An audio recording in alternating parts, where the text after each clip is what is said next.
New revelations show that Canada has set up covert spying posts for espionage on its trading partners at the request of the U.S. National Security Agency. According to a leaked document by fugitive American whistleblower Edward Snowden, Canada is involved with the NSA in secret surveillance activities in 20 countries.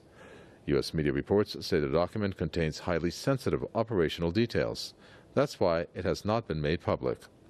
Still, the document describes a close relationship between the NSA and Canada's Information Protection Agency, known as Communications Security Establishment Canada. The relationship goes back to more than 60 years ago, with Canada playing a very robust role in a way that has won the respect of the U.S. spy agency.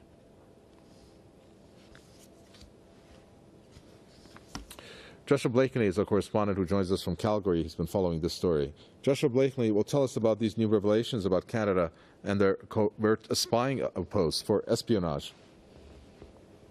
Yes, hi, Cave. Yes, it's been revealed that Canada's CSEC, Communications and Security Establishment Canada, state organ, has been collaborating extensively with the controversial NSA in setting up surveillance posts abroad. I mean, this isn't necessarily something new, although it is a confirmation that Canada's sovereignty is increasingly disrespected by the Canadian government, that our institutions are essentially allowed to be used as playthings for the Israeli regime, for the US regime, and that Canada isn't in any way forging an independent path. So it's interesting, you know, some people observe that there's a new world order emerging, and we see that increasingly countries like Australia, Britain, France, Canada, the United States, they're being integrated and are collaborating more closely.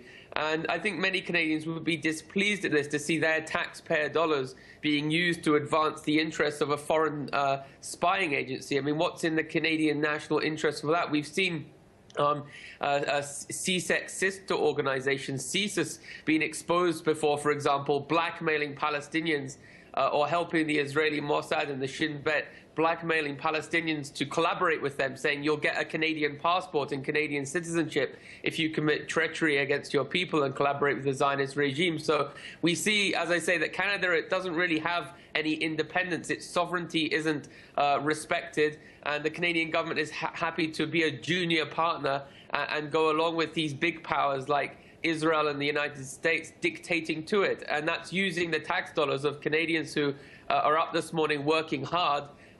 They work all day, every day in this country and pay taxes to the Canadian government in good faith. And those taxes are being used seemingly for something that's not in the national interest of this country. Very well, we're going to have to leave it there. Thank you very much for that. Joshua Blakeney, our correspondent there, talking to us from Calgary.